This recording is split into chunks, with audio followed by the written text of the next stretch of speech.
All right.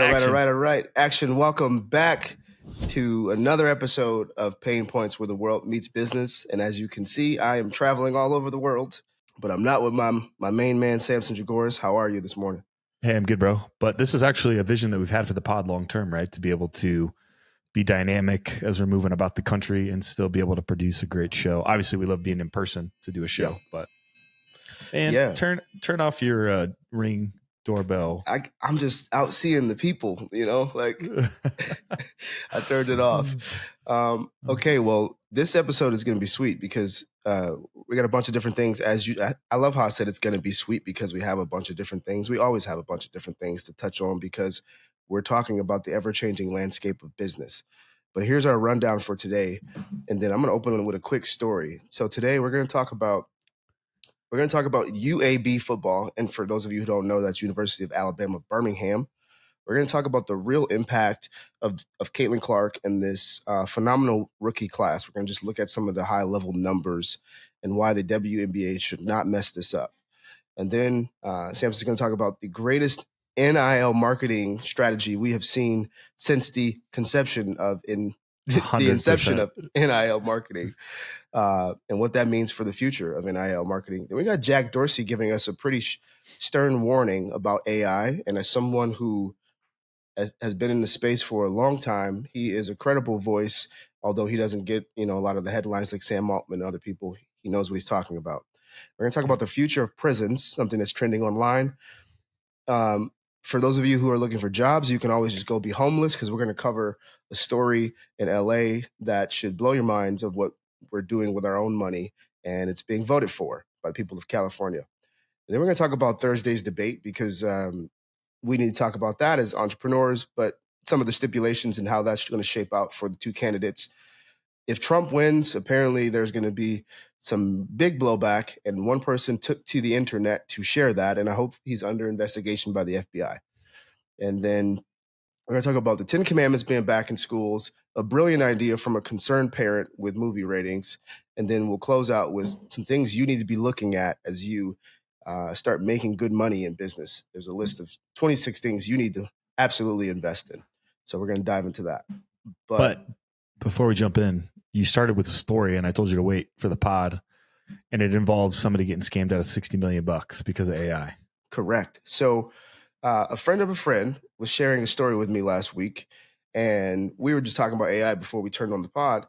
And here's the lowdown. This person was scammed out of $60 million. That's 8 figures. And here's how it happened. Well, they were on the phone with their partner, and the partner says, "Hey, let's wire this money over to this party." And they're on the phone with their partner, and they're like, "Something that's odd. Why would we do that? We'd never really do that." And so he's pushing back, but the person on the other side, he can handle the rebuttals, right? But he's still not sitting right with it. So he's like, "Okay, let me go to my other 2 people involved in the business who would also be improving this." So he goes to them through digital means, and he sets up a Zoom call with the 3 parties. And they get on the phone, he's talking to them, and they end up going forward with the transaction. Well, it turns out that these scammers had hacked whatever identity of his 3 partners. Wow. And that entire Zoom call was not real. Yeah, so everybody had like their cameras off or whatever. So he said it actually, supposedly, it looked like them. So I don't know. I wasn't there firsthand, but the gist of the story was that the AI, the artificial intelligence, was able to position as the 3 other people in the business making decisions. And so they ended up going forward with the wire transfer. And then, he's trying to get feedback and different things and ghost. But he was duped into thinking that his partners and 2 other people who approved these kinds of things were giving approval in a Zoom meeting like this. That almost seems unfathomable, but I think people are just unaware how good AI is becoming.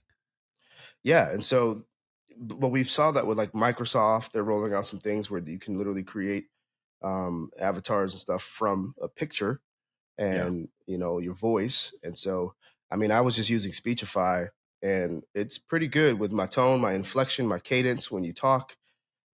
Very good when reading text. And so I don't put it Yep. past, especially if you didn't have a camera on. Well, and that's actually pretty interesting because I heard the audio and you basically were listening to an audio book in your own voice, which was helping you retain it better, right? Yeah, absolutely. So, and I thought to myself, why is this dude reading this book out loud? Yeah. So, man, I feel sorry for homeboy, but guys, as Jack Dorsey's going to tell us later, trust but verify. Yeah, absolutely. Well, let's click this off. Let's kick this off with UAB. We're going to talk about UAB. You brought this story to my attention. It's a pretty fascinating thing to see happening. It is. And one of the things you and I talk about quite a bit is the fact that amateur sports is out the door with the beginning of NIL money.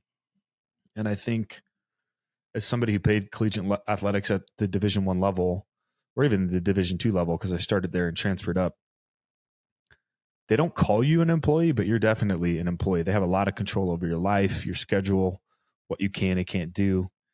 And so there's been a big push to obviously reward athletes for their name, image, and likeness.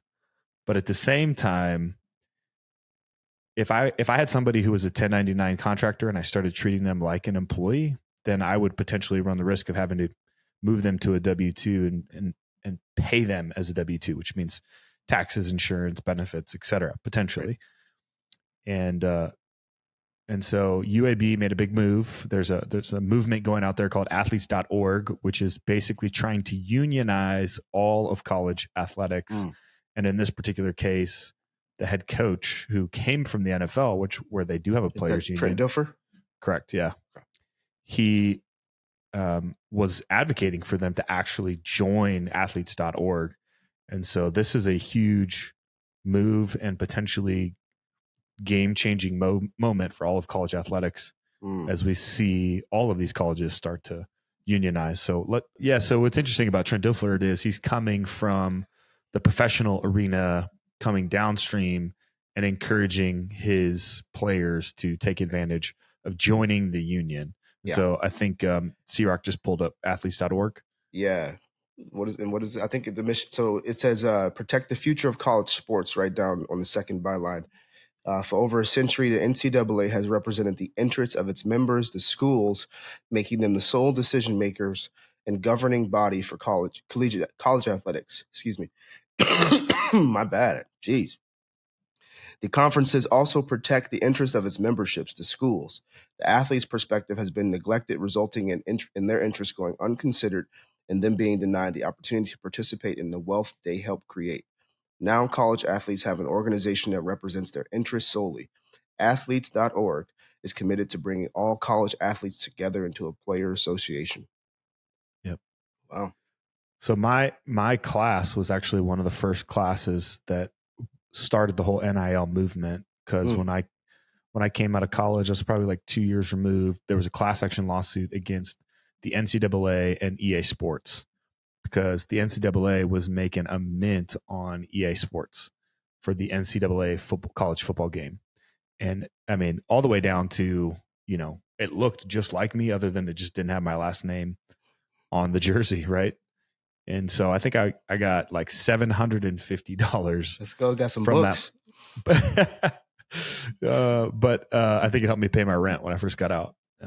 Back then you could actually, I think our rent in our first apartment was $875. So 1 month. Thank you, NCAA. Yeah, sports, man. Yeah. But it opened the door for this topic to start treating this more like a business. And if you're going to treat it like a business, then you need to treat the players like employees, and they need to be protected. And this is why unions exist. I'm generally not a big fan of unions, but when a group of people are being exploited, and you'll hear people say dumb stuff like, "Oh, you're getting your school paid for." It's more than that. Yes, I'm getting my school paid for, but I'm also going to school for 40 hours a week, practicing, training for 40 hours a week. I don't have time to get a job like everybody else. Right. I get, a measly $1,100, $1,200 a month to try to live off of. If I do want to get a job, I have to communicate that to you.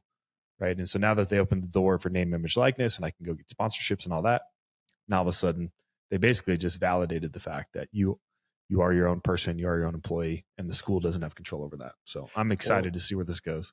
Yeah, well, and it's funny because like I know in the past previously I was one of those people that I saw it, but I also was like kind of dismissive of the fight. I was like, well, exactly. They're getting education, they're getting scholarship, they have other things that are taken care of. But when you become a husband and a father, and you start looking at things long term, how many players have we seen that have their necks broken?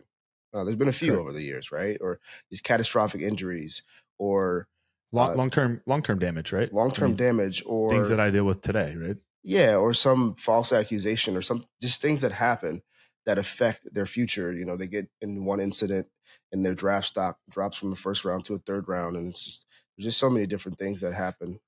Well, it's just also just exploiting them too, because when you actually look at the millions of dollars that they're making from sponsorships, video games, merchandise, money per game that the schools are making, and then you're seeing what the head coaches are getting paid. Yeah. And you put it all in perspective, and you're like, oh, I'm really making like $50,000 a year to work 80 hours a week, while you're making a cool 32 mil. Yeah, I mean, put that in perspective. You're working 80 hours a week to make $50,000. It's like that's not right? Yeah. So, and it's 80 hours, and it's 40 hours of that is pretty soul crushing work. Literally running into 250-pound men at 22 miles an hour. Yeah, absolutely. So speaking of NIL, players union, etc., I think that's a good kind of segue into our next story, talking about our girl who's been the topic of a lot of conversation, Caitlin Clark. You brought this one to the show. Yeah, it's kind of relevant to this topic of sports and business. Yeah, I saw this clip floating on Twitter. It's just sort of surveying just the last like 3 years back. It's just looking at the attendance. It's literally like a montage of the different levels of attendance. So, C-Rock, you can play that if you want.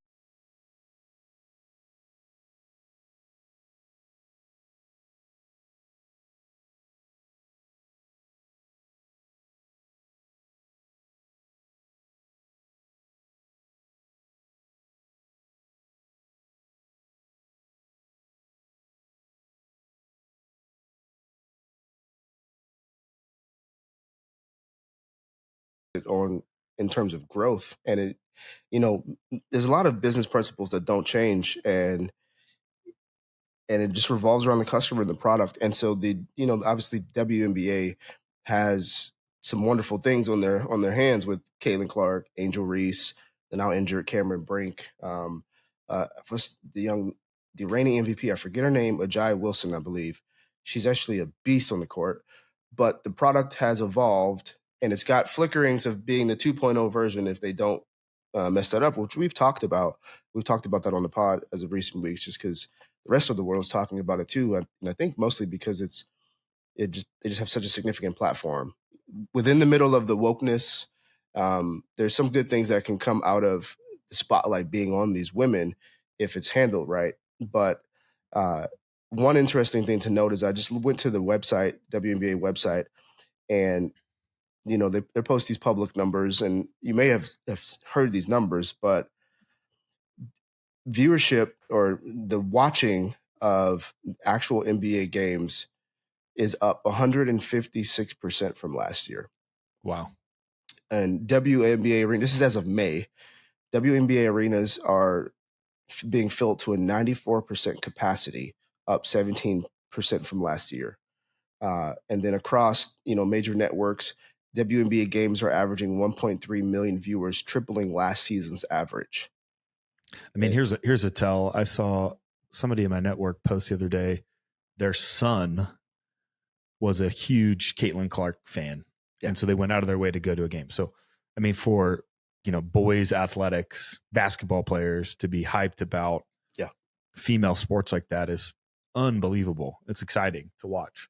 But one of the things that I think is interesting, and I think this is just a shift in general amongst businesses, it's something that hopefully the WNBA gets their head wrapped around, is just leveraging your employees with platform to grow the business. Yeah. And treating them truly like the product. And if they are like the product and they have distribution, then why aren't you doing a better job of actually leveraging that? And in the corporate world, these people are tripping over themselves when they see somebody who has their own platform and creating content. Yeah. And they get all scared that somehow they're going to steal business away. When in reality, if you do a good job of nurturing that employee, they want to help grow the business by leveraging their platform. It's their platform. It's their brand. Yeah. And so the WNBA needs to take notes, but also us as business owners need to take notes on how we can leverage the people in our organization who do know how to create content, who do have their own platform to help us grow our business. Because I made a post about this morning, but when I talk to like blue collar and trades and even in some of the white collar trades like marketing, people will say things like, oh, people just don't really want to work right now. I'm having a really hard time finding talent. I'm really having a really hard time finding people to come work for me. You don't have a talent and recruiting problem. You have a content problem, right? You're not creating enough content to showcase what you're building, why you're building it, and who you're building it with. And if you do that, people will be attracted to come to want to work for you. Right. And the same thing goes for the WNBA. The reason they're having such a lift is because all these young women that are coming up have platform. And for the last 4 or 5 years of their career, they've been balling out of control, right? So we should take note as business owners that like we need to do a better job of leveraging the platforms within our ecosystem of talent. Yeah, and even on the backside of that, it's like, well, why that's also true is because where's social media at? Social media is every platform is shifting to interest-based platforms, right? So you're I can't find people. Well, you have a content problem, and you can leverage the people that you have because people are interested in hearing what they have to say, seeing them do what they do. It's not even about you, business owner, anymore. It's like, well, yeah, story brand 101, right? Is how do you place the customer inside the story? In this case, the customer or the employee, the future employee, is trying to figure out where they would fit it inside the bigger vision. Correct. And so if you keep it all behind closed doors, how is anybody going to be able to see that or participate in that, right? Yeah. And so they have a unique opportunity. And I think one of the things to note is like there are a bunch of women, or quite a few women in the league before, the Caitlin Clarks and the Angel Reeses. It really elevates them too. All the players, all boats rise when, what's that phrase? I don't quite know the illustration about all boats rising in the sea, but when these new ships come in, creating these bigger waves, these players who have been there before have the chance to ride that wave instead of resisting it. They have a chance to do the same thing. Like, can you imagine if the reigning MVP is actually connecting with a Caitlin Clark in the off season and doing certain things and working on their game together, competing at a high level against each other? And then, so there's just a lot you can do.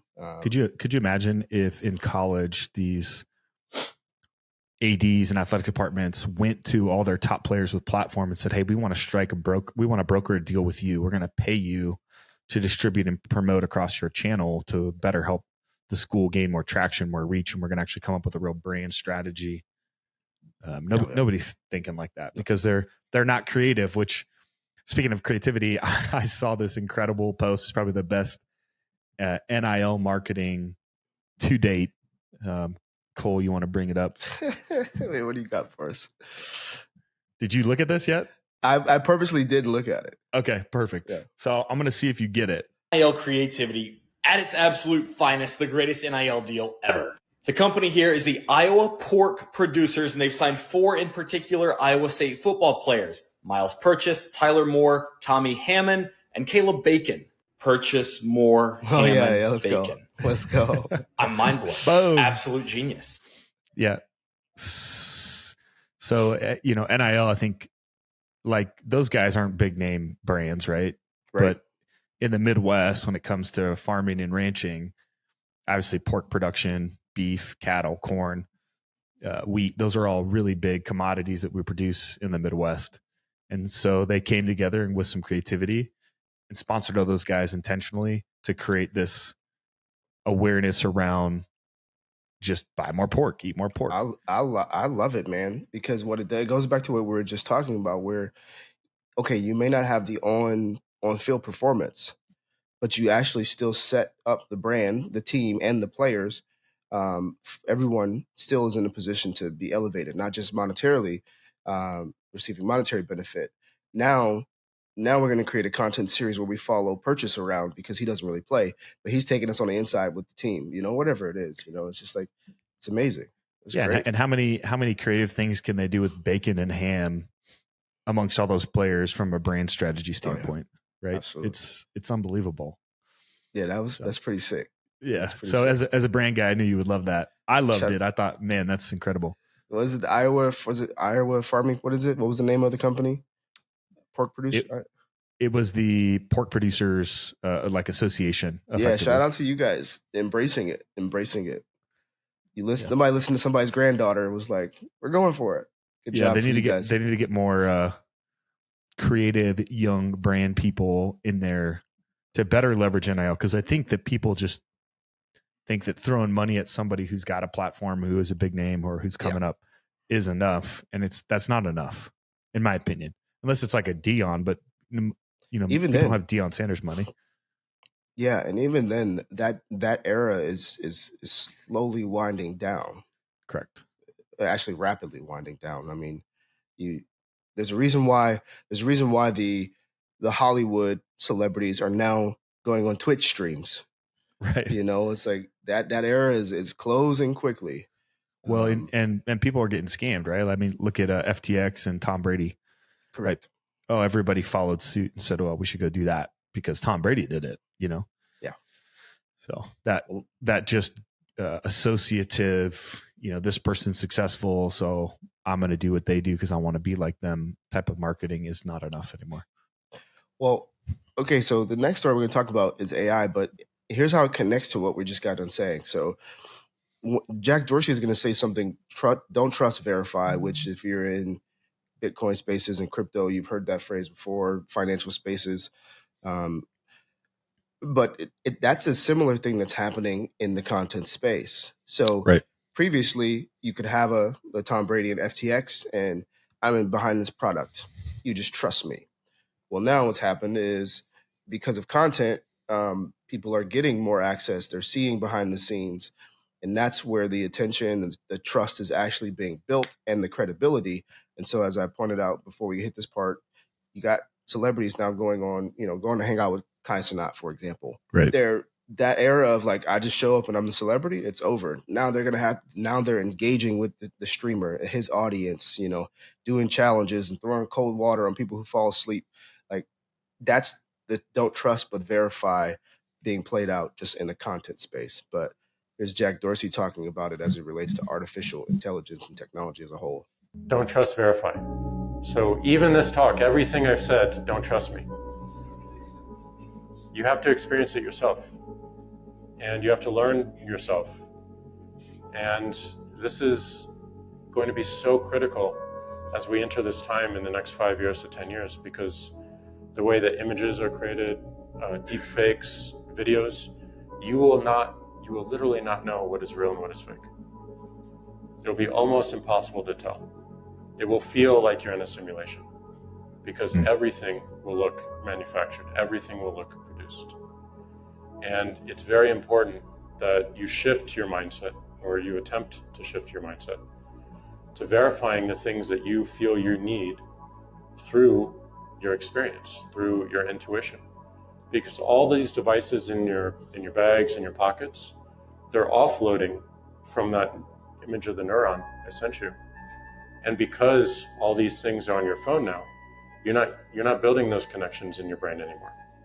You're building an absolute dependency on these devices. every single time you use them. Isn't that wild, dude? Like, I mean, this has been going on for a while.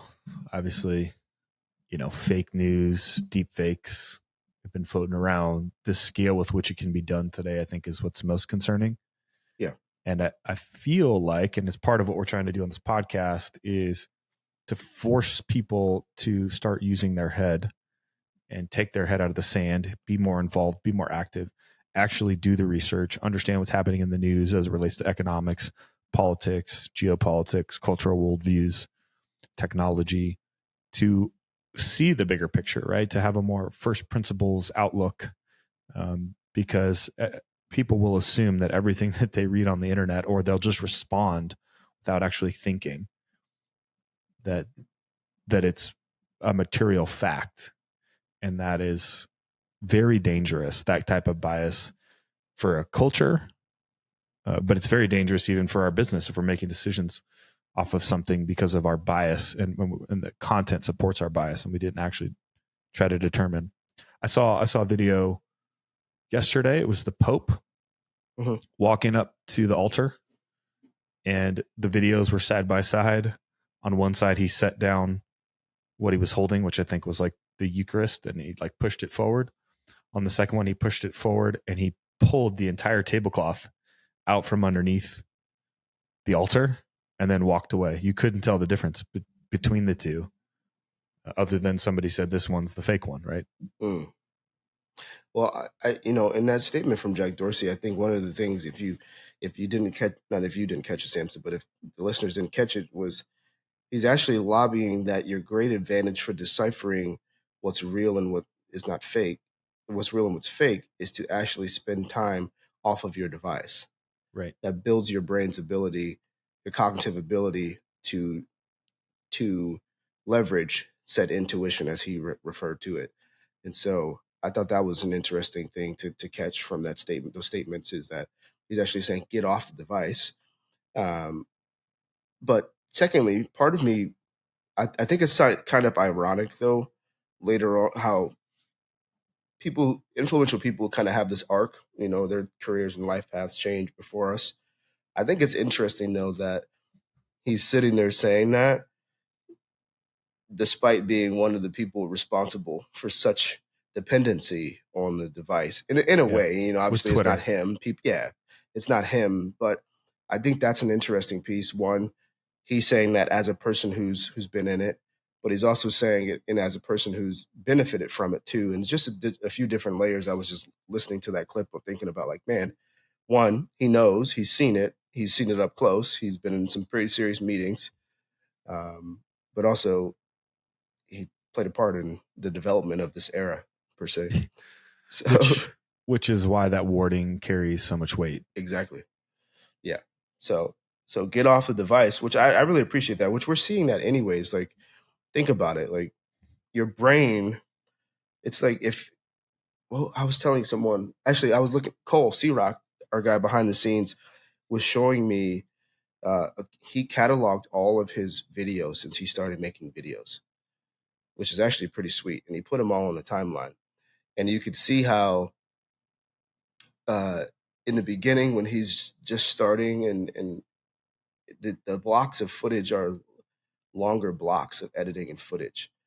But as time goes on and as his pathways change, it all becomes these short little clips. And that's what we were looking at together, just talking about this, of how you can actually see the era of change in media on his timeline by way of his experience.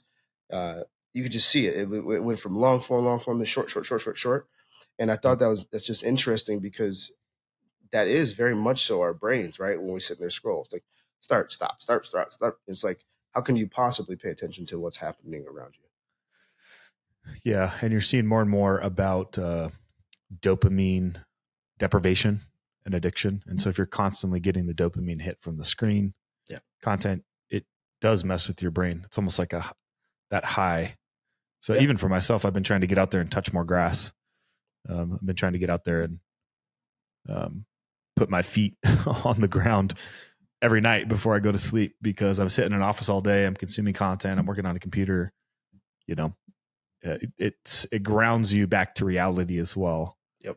That you're just like this little tiny being inside of this huge reality. And I think that as entrepreneurs, we have a really hard time disconnecting. Yeah. And really just being present. So it's definitely a call for that, but also a call to just be cautious of every bit of content that you consume. Indeed, because it is powerful, man. Like just take a step back. Take a step back. Well, let's look at this next story because it's related in the sense of these are the ideas that people are espousing for the things we have to deal with. And this comes by way of, I think, Clint Russell and on X. And he says, welcome to the future of prisons. I don't know what I was just reading just now. Welcome to the future of prison citizens. I put them together. Welcome to Cognify, a facility designed to treat criminals like patients. Instead of spending years in an actual prison cell, prisoners could finish their sentence here in just a few minutes. Cognify could someday create and implant artificial memories directly into the prisoner's brain. These complex, vivid, and lifelike memories are created in real time using AI-generated content. Depending on the seriousness of the subject's crime and their sentence, the memories could be tailored to the rehabilitation needs of each subject. The artificial memories implanted by Cognify would be seamlessly incorporated into the existing neural networks of the brain, preventing cognitive dissonance and ensuring the subject experiences the memories as if they were real. The Cognify concept offers a new approach to criminal rehabilitation, transforming how society deals with offenders by focusing on rehabilitation rather than punishment. First, the prisoner is given a choice, either spending tens of years in a prison cell or seeking fast-track rehabilitation through artificial memory implantation. If the prisoner chooses to undergo fast-track rehabilitation, the Cognify device is used. Next, the prisoner undergoes high-resolution brain scanning to create a detailed map of their neural pathways. This brain map helps guide the Cognify device to target specific brain regions responsible for memory, reasoning, and logical thinking, such as the hippocampus, prefrontal cortex, amygdala, parietal lobe, and anterior cingulate cortex. Once the target brain regions are identified, Cognify is then placed around the head of the prisoner. The intensity and the type of artificial memories is then adjusted depending on the crime. Inside the criminal's mind, time would pass differently, slower than in real life, making them experience years' worth of artificial memories in just a few minutes. Synthetic memories are customized depending on the crime committed and the unique brain structure and psychological profile of the individual. Violent offenders could experience memories that are designed to trigger empathy and remorse, seeing their crime from the perspective of their victim, feeling their pain and suffering firsthand. Interesting. I mean, I like this idea of treating them like a patient in rehabilitation. Yeah, I don't. I think the fundamental flaw in this whole idea is that you can rectify a lack of like morality and a moral compass. I think that's the bigger situation. And yeah, absolutely. It's more of a God complex. And it's so obvious what the negative potential misuse of that technology could be.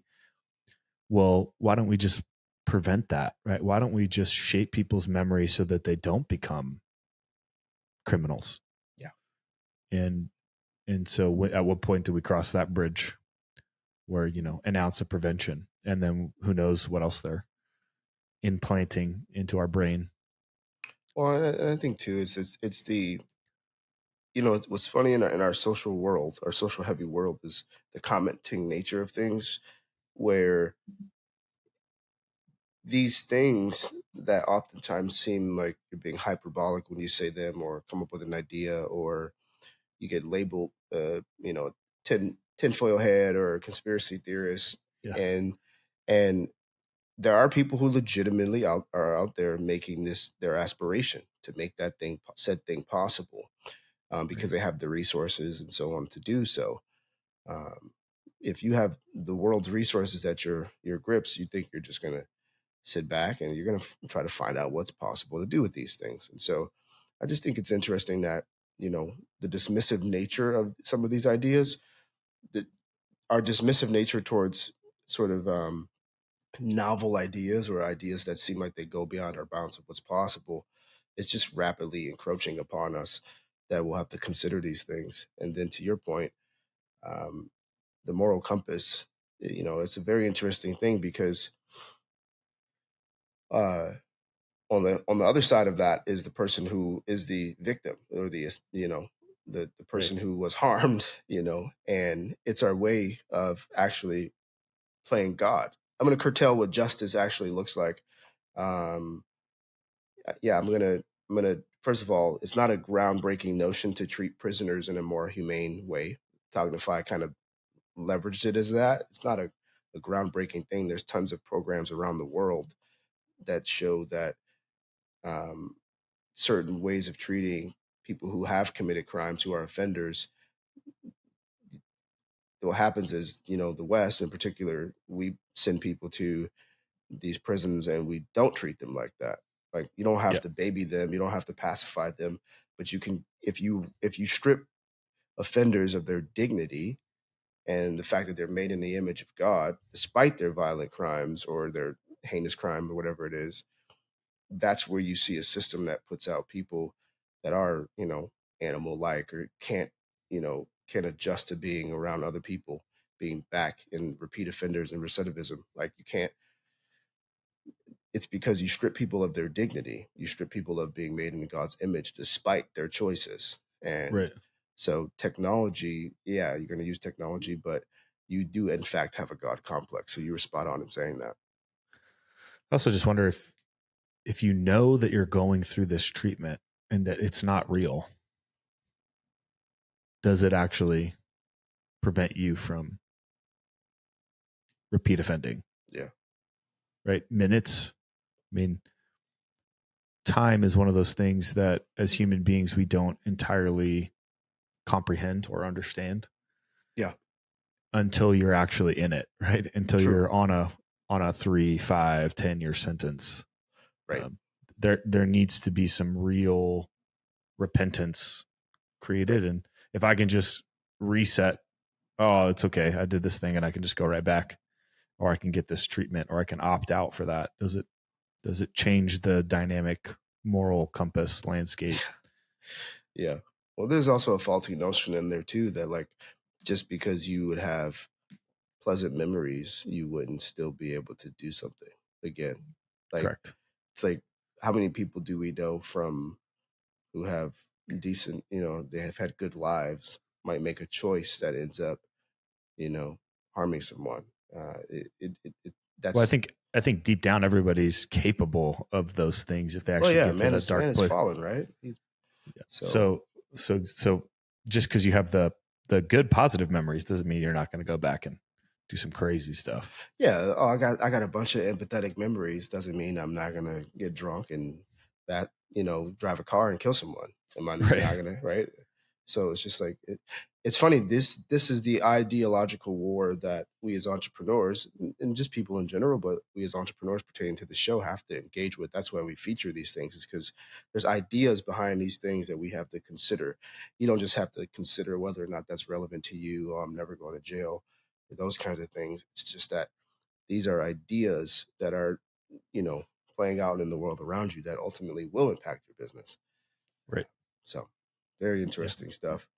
That's the second Cognify video we've seen that's been pretty, whatever Cognify, wherever you guys are trying to, you're on some next level stuff out there. So, I don't even know if it's a real company. It might be AI material, right?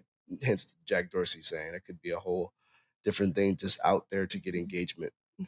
Well, speaking of rehabilitation, let's talk about what our good old friends in Los Angeles, California, my hometown where I grew up. Yeah, so we got Charlie Kirk here telling us about something that's coming down the pipe. It's actually actively in rollout right now. Homeless in Los Angeles get free apartments valued at $600,000 per unit and $162 million total, all at taxpayers' expense. Gazans get $230 million, a pier that doesn't work, and $9 billion in aid, even though we know much of that will be used to fund terror. Newly arrived illegals get debit cards with cash free housing and hotels, flights to anywhere, and free legal advice to game our asylum laws. Ukrainians get their pensions paid for and $170 billion in aid and munitions. Everywhere Americans look, deadbeats, foreigners, and criminals are gaming the system, breaking the rules, and ripping off taxpayers, while those same taxpayers can't afford eggs, gas, or rent. America and its citizens must be put first, or eventually people will just opt out of the entire system. Interesting. So I don't know what he means by opt out of the entire system, but maybe he means they'll stop paying taxes. Yeah, I don't know. I don't know either. He doesn't clarify that. But one thing to note, I pulled some articles from the actual area to give a breakdown, and one of them here from ABC7 just says there are 700 or 278 units in the 19-story development. It's intended to help people currently without shelter on Skid Row and will be LA's largest permanent support housing project. That's what they're calling it, a support housing project. It's interesting how they bend language, man. It's a support housing project. Okay, sure.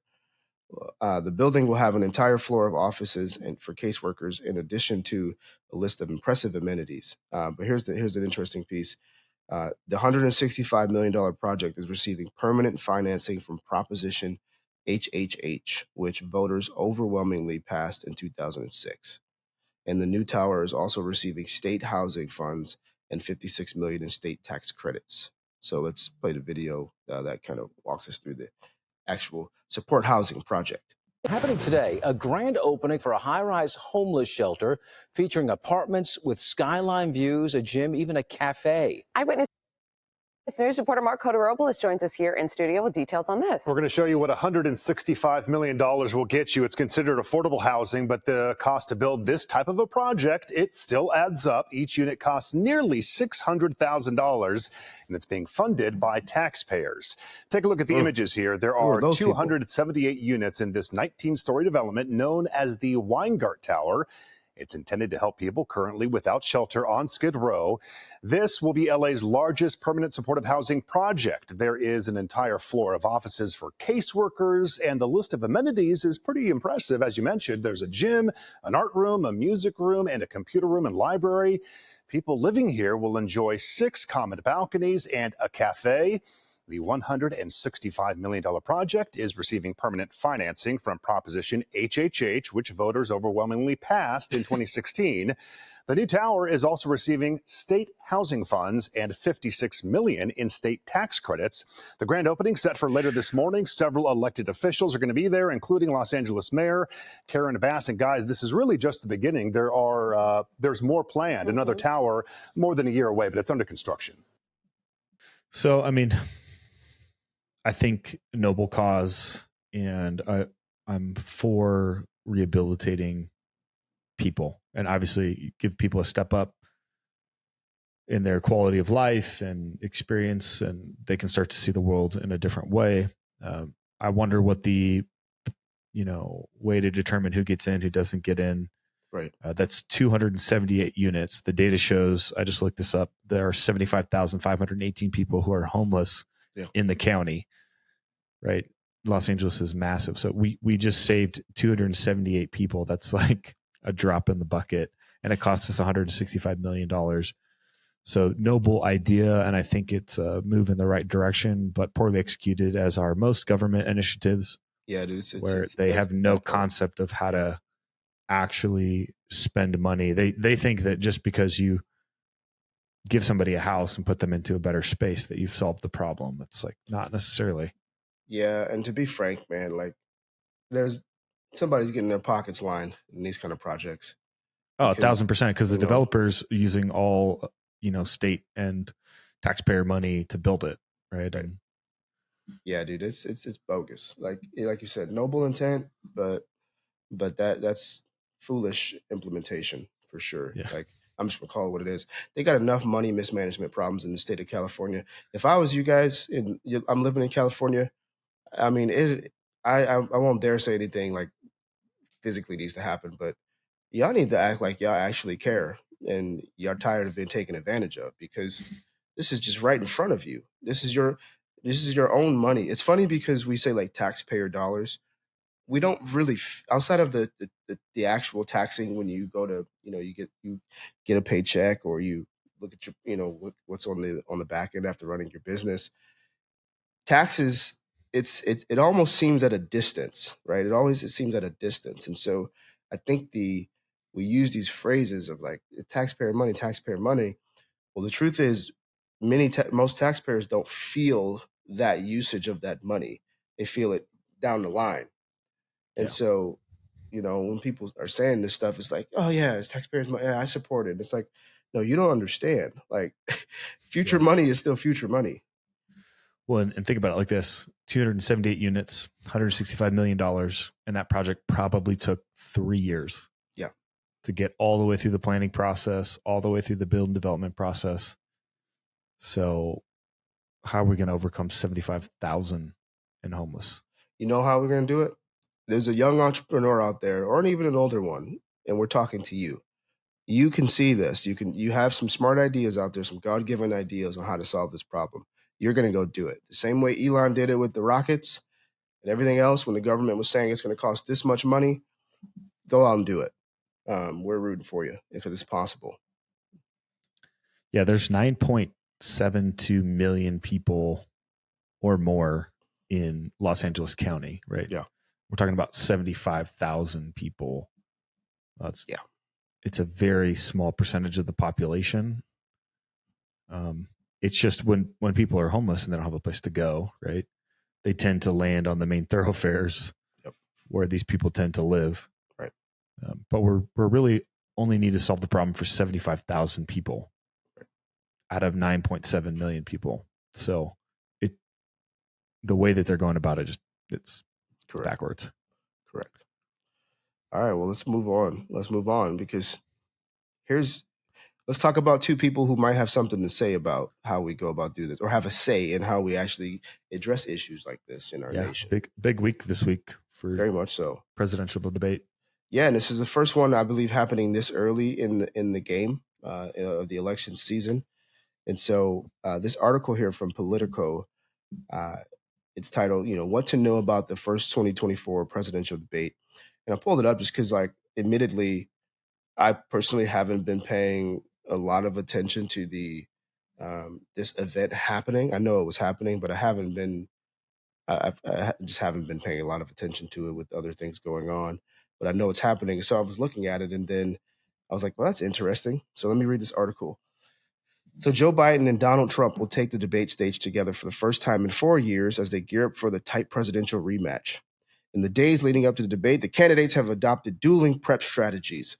Biden has hunkered down at Camp David, surrounding himself with top advisors as he practices it and hones in on themes the campaign hopes to emphasize during the debate. Trump, on the other hand, hit the campaign trail Saturday with Faith and Freedom Coalition gathering in Washington and a rally in Philadelphia, where he polled the audience on whether he should be tough and nasty or nice and calm with Biden at the debate. Off the trail, allies and experts have engaged in Trump policy discussions. Okay, so they then jump into, when is the debate? Well, the debate will be held Thursday, June 27th at 9 p.m. Eastern Time. It will run for 90 minutes with 2 commercial breaks. Where is the debate? CNN is hosting the debate at its studio in Atlanta with news anchors Jake Tapper and Dana Bash moderating. So you can watch it on CNN, CNN International, CNN Espanol, and CNN.com if you have a subscription. But what are the debate rules? This is the part that was very interesting that I think we should take note of. Other than it being at CNN, it's funny, it's not at a neutral site. In a departure from debate tradition, there will be no studio audience. A demand Biden's advisors felt could strip Trump of a major advantage and prevent a rowdy crowd of supporters from overtaking the event. Biden and Trump will get 2 commercial breaks to refresh, but they cannot confer with their campaign staff during the time. The moderators will also have the ability to mute the candidate's mic to avoid crosstalk and interruptions between turns, which played Biden and Trump's first debate showdown in 2020. There will be no opening statements. Candidates will dive straight into the moderator's questions. Biden and Trump will have 2 minutes each for answers, 1 minute for rebuttals, and 1 minute for response to rebuttals. Candidates will be provided with a pen, a pad of paper, and water bottle. Props or pre-written notes will be prohibited on stage. Biden's campaign won the coin toss to decide either the order of the candidates' closing statements or the podium position. The president selected right podium, placing Trump to the left of viewer screens. Trump's campaign opted to take the last word of the night, positioning Biden to deliver his closing statement first. Yeah, we know that the questions are going to be laid up. Dude, that's so wild. Like it, and they don't need a mic. They don't need the ability to mute the mic so that Trump doesn't interrupt and stumble Biden. He's good at doing that on his own. He's gonna do it on his own. And I think, look, I'm more interested to watch the creative camera manipulation that we're going to see in real time. Dude, it's a mockery, man. It's. I don't know. I'm not a fan of it in the sense of like, one, people should be there. These are people being elected by the people of the United States. But two, any sort of when you close off an environment, when you close it off, you inherently are putting a cloud of distrust over it. Like you're doing that, and yet it just continues to fuel this narrative of people who question the stuff that happens as being, whatever they are, whatever we are, people who are willing to say, well, why would you do that way? Why would you have Jake Tapper and Dana Bash do it, despite it being at CNN Studios? Why would you have it at CNN Studios, right? There's just so many things. Like, why would you mute the mics? Just little things like that where it's like, I think we should all watch it, though. Honestly, I think by the time you guys are listening to this in the full length release, I hope you did watch it. And if you didn't, take this as your cue to go back and watch it because it's important. What's happening in our nation is very important. And we'll be talking about it on the podcast in 2 weeks. Maybe we'll do a live stream in November where we do the debate. We'll just hang out and have some entrepreneurs around. We just hang out. And watch the debate and talk about it. That would actually be a sweet thing to do. Instead of a Super Bowl watch party, you got the debate watch party with business owners. People only took that much care. Yeah. So anyways, we're going to move on from that. But Thursday night, 9 p.m. Eastern, watch the debate, tune into it, and see it with your own eyes before it's altered with artificial intelligence. All right, well, let's talk about if Trump wins, right? So this video circulating of this gentleman, it's already got in 1 day 2.8 million views, which isn't a massive amount in today's day and age, but it's enough that people are watching this and talking about it. And it comes by way of Paul Zippala. Sorry, Paul. It says, man makes violent video about killing people if Trump wins. Let's check it out. If Donald Trump wins, there are going to be a lot of angry people. I can't promise that there won't be some fighting. But if Donald Trump wins and starts trying to implement some of these measures to take away even more rights. What measures? What rights? You're not going to want to be around for that fight. I can fucking promise you that. You're not going to want your family to be around for that fight. Because people will die. People will die. You don't know what that is fucking like. I can promise you that. You have no fucking clue what that's like. All you guys want to fucking talk about is civil war. None of you have even been to war. So you don't have a fucking goddamn idea what it's like. Gonna need to mute some of that. So keep fucking thinking that you're ready for it. Because I can fucking promise you, you're not. See, I'm actually on board with him if it wasn't for the if Donald Trump wins part, because I was just talking about this with one of my good friends. The trivial nature of war in our dialogue, we've trivialized it, and we joke about it. We talk about civil war, but that was arguably if not the worst time period, one of the worst time periods in our nation, is when your fellow countrymen put their weapons on each other. And that's a very serious thing. I just don't agree with him being like, if Trump wins, this is going to be the result of it. But this is that brainwashing that has come from leftist media, like CNN. This constant, if Trump wins, he's going to be a dictator for life. He's never leaving the Oval Office. If he wins, he's going to lock up AOC. If he wins, he's going to come for our news networks and arrest Jake Tapper. It's like, that type of rhetoric and perpetual motion has produced people who actually do feel that way. And they're always like, it's the MAGA people. It's like, actually, I'm pretty sure y'all gonna be the ones right. And we saw what y'all did before. Well, you know what I think is interesting on that post is if you actually scroll down, there's like all the comments are hidden after, I don't know, like 10 or something. It says show more probable spam. Yeah. But when I actually go through the comments, there are a ton of verified accounts. So I think this is a weird thing that Elon, what's going on, buddy? Yeah, what is the Twitter algorithm doing there? Probable spam. What are you talking about? These are all verified accounts. Look at that. And they're man. just asking questions like, who is this guy? Does anyone know his handle? Yeah. But you're spam. Yeah, so that's an interesting take too. Very much so. Well, either way, man, like this is why we were just saying, watch that debate, man. Watch what's happening around you. Like the temptation for us is to, stay so tunnel vision on everything we got going on, our families, our business, and so on. But you are. Well, and also don't trust, verify. Dang, so come on. People aren't going to watch it. Then they're going to go on Twitter, or Instagram, or Facebook, or LinkedIn, or TikTok, and then they're going to consume a bunch of people commentary from people who, tend to feed their ideals. And then they're going to take that at face value instead of actually watching the debate. I don't think you can watch the debate and unless they do something to manipulate it and actually think that, one guy is more well equipped than the other based off of his cognitive function. Roger that. Well, let's move on here with let's check out Louisiana. So Louisiana has been in the news because they brought Moses back to the schools. Well, I think this is some of the rights, right? That this guy's in the last video was talking about the rights. It's a part of the whole LGBTQ, woke movement that they're pushing down people's throats. And so Louisiana basically smacked back. Yeah, they did. And so I pulled up a little article here from the Hill, which I can just read it, C-Rock. You don't have to pull it up unless you want to.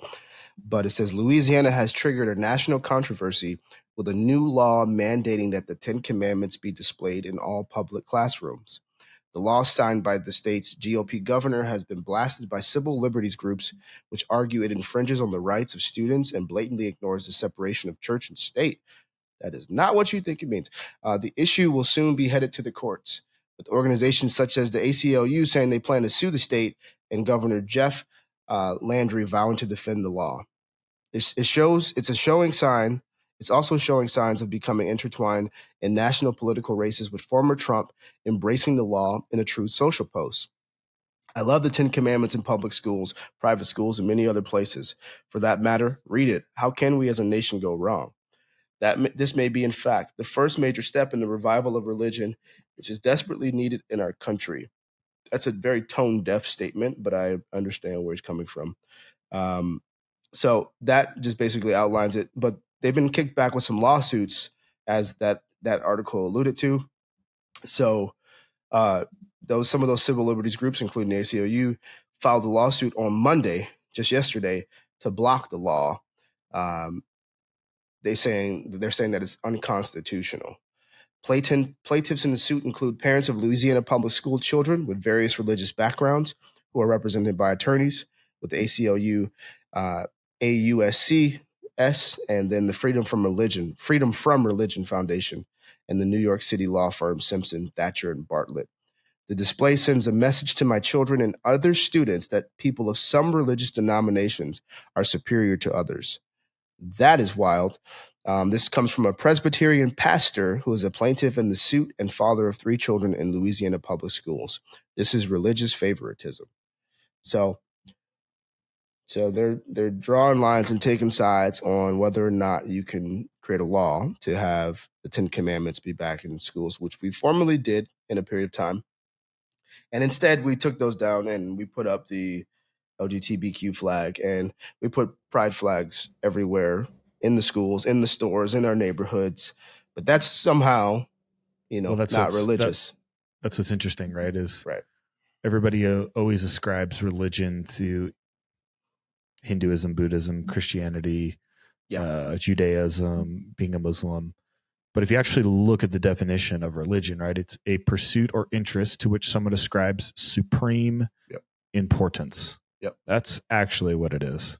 100%. I tell people all the time. They don't call it a religion, but it is. So what I think is interesting is if this actually does get overturned, then they just set precedent. And if they set precedent, then it's the same thing that'll be used against them, right? It's exactly what happened when they tried to put Trump on the ballot, or tried to take Trump off the ballot in Colorado. And it got pushed all the way up to the Supreme Court. And the Supreme Court said, this absolutely not. Because if we do this, then we're going to disrupt the entire union, and this will be used against us. And then it'll leave us in a fractured environment, or voting environment. And so people won't be able to vote for what they want. So, I'm actually kind of a fan of it potentially. I love that they're pushing it and promoting it, but I'm a fan if it goes through and it actually gets overturned, because then the reality of it is that same precedent is going to be used against them to remove all this other stuff that's going on. You can't have one. You can't have one and not have the other. Let's just put it that way. Yeah, it's so interesting, man. The religious nature of these other things. I tell people all the time. When they say I'm not religious, I'm spiritual. I say, actually, you're very religious, and it always takes them back. And I tell them why. Like, okay, you may not have a deity in your life, but you're your own deity. Your God is money. Your God is sex. Your God is success, right? Right. Instead of it being Jesus, what he actually said being the central tenets of your life and everything you live and die on, it's what some influencer says, or it's whatever book you read by Tony Robbins or something. It's like everyone is religious. We're created for that. It's just there's a saying, you were created with a God-shaped hole, or you were born with a God-shaped hole in you, but instead we try to fill it with other things and people instead of God himself. And so, it's interesting. And the funny thing for me is what's the harm? If you're going to have the mentality of like, what's the harm in putting up a flag, or what's the harm in letting children do this? What's the harm in having a text in front of them, their young, impressionable minds, that says, do not kill, like, do not murder. Like, instead of the other forms of media they see all the time that basically says, kill anybody that disagrees with you, destroy them socially, and various other things. It's like, which is a great segue into our next topic, which is on this topic of, they don't call it a religion, but it is a religion. Man, this is no disrespect. I'm getting tired of watching a movie, and I'm thinking, this is about to be a good movie. And then when I turn that mother sucker on, just right when it's starting to get good, I see a gay scene in there. It's like, dog, my kid's right here. You know what I'm saying? See, facts. Hollywood need to do a thing where it need to be rated something. Like, you got your rated R, you got your rated PG, you know what I'm saying? They need to have something that is rated LGBTQ. You know what I'm saying? That way we can know that that's in there, so we can avoid that. Like I said, this is no hate towards the rainbow community. You know what I'm saying? This is no hate. But we do have kids that we don't want to be raised like that. So it's kind of hard when we watching a movie and we don't know that that's in the movie, and then it's in the movie and our kids are seeing that, now they're confused. Because what we teach in our household. But see, we don't know because we just watching the movie. So they need to have ratings. Like, the movie can be rated R, LGBTQ, and it can have that in it, or it can be rated PG and have a label under LGBTQ. That way we can know to avoid this movie. You know what I'm saying? Like I said, this is no hate to the community. You know what I'm saying? Yeah, I mean, it's the same. It's the same concept, right? It's literally what they're arguing against, putting the 10 Commandments in schools, right? It's the same exact. They don't call it a religion, but it's a religion. And so, when one narrative is getting pushed, you should be suspect as to why that is happening. And that kind of segues into, I was going to pull it up earlier. I'm trying to find the quote from the founder of the World Health Organization. Where did I put that? for the record, I think I appreciate the gentleman's post, just on a base level, because he's right. He's spot on, which, guys, as entrepreneurs, I think one of the beautiful things about the world we live in and social media, if you have eyes to see, is like there's so many opportunities out there. Like, he actually just gave people that probably shouldn't have an opportunity an incredible marketing strategy and positioning strategy. And depending on what you try to do, it could be an opportunity for another platform or product, just by way of listening to the problems and things that people deal with and have to, handle. So, yeah, Sirach, real quick, I just dropped it into the show notes there on this same topic, but there's a Facebook post I wanted to share. And it's actually a quote from the very first Director General of the World Health Organization. To achieve world government, it is necessary to remove from the minds of men their individualism, loyalty to family traditions, national patriotism, and religious dogmas. Sounds Marxist to me.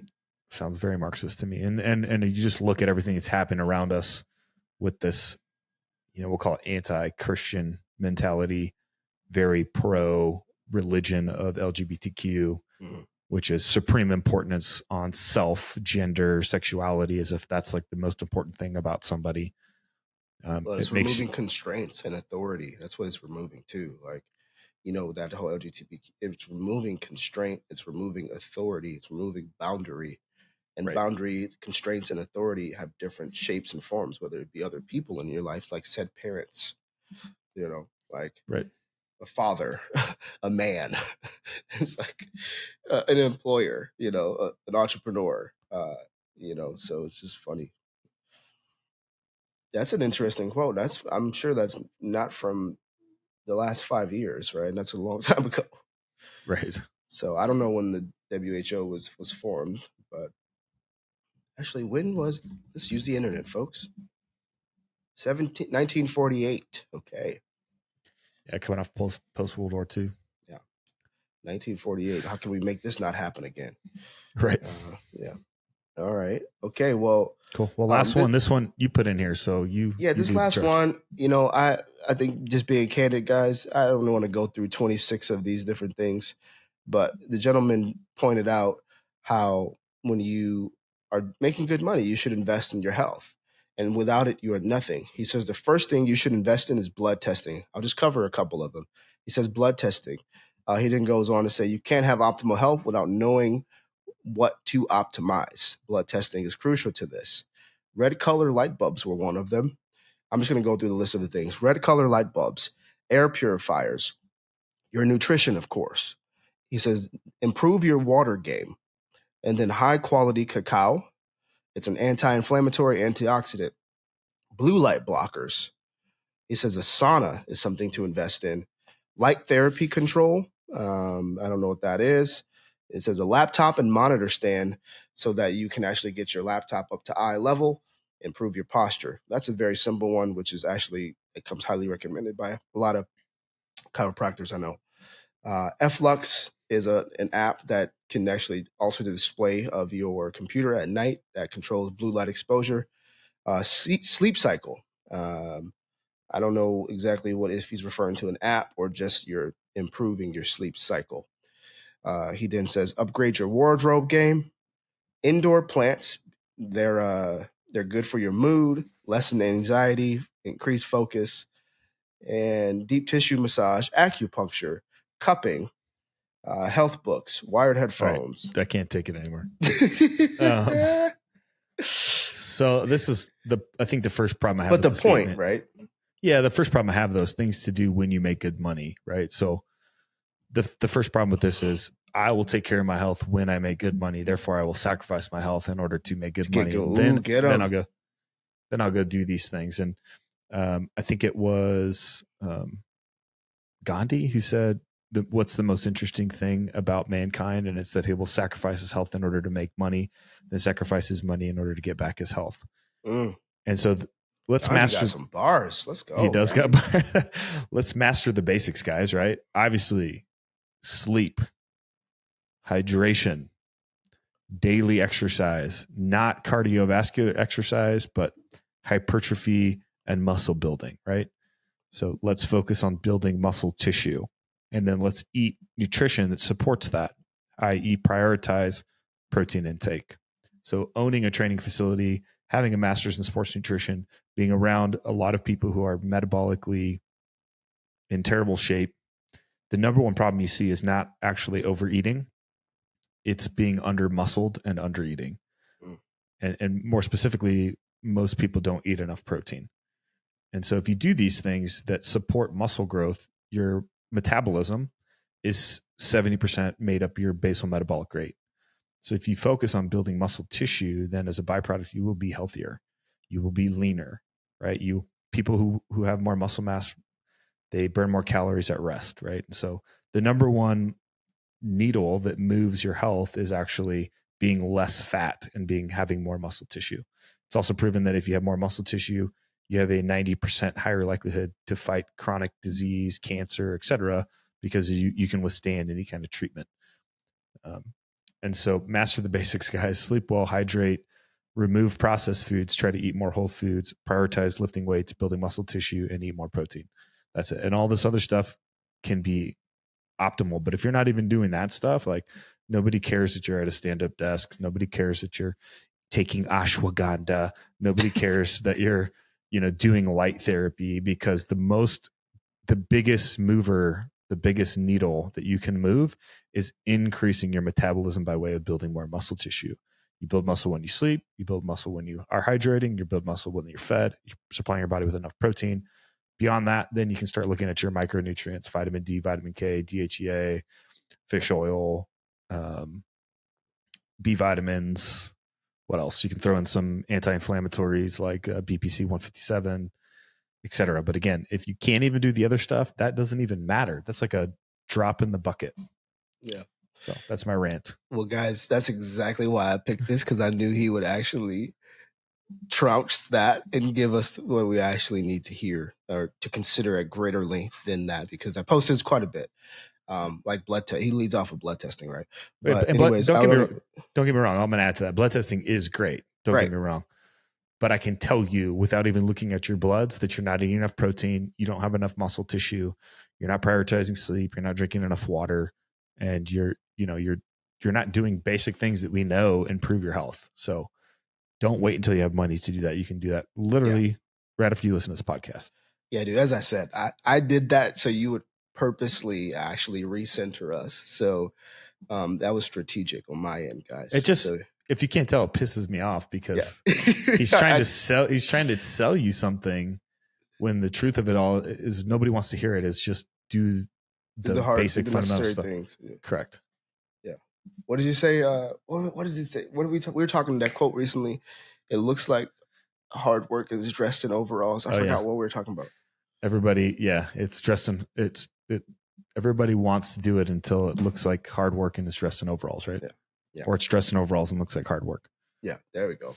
So anyways, man, I hope you guys got a lot of value out of what he just said and got a lot of value out of this pod today. We're officially going global. Next week, I'm going to be in Port-au-Prince, Spain. It was like the first place that came to mind. I don't know why. Port-au-Prince, Spain. I mean, I hope so. I hope one day we're doing it. You're in Port-au-Prince, Spain. I'm sitting on some island and oh man, can you imagine, guys, if we had a Pain to Profits meetup pod in your places of where you work and run businesses and have communities, and we come out and cover these topics with you guys wherever you are? Ooh, that would be sick. Yeah, let's do it. That would be sick. Okay, first person to send us a location where they are that we can verify, because we can just trust you, and a business, we're going to come out there and do a pod with you. So other than that, we appreciate your time. Go ahead, brother. Yeah, if you guys got value out of the show, subscribe, like, comment, share with a friend. And until next time, peace and God bless. Take care.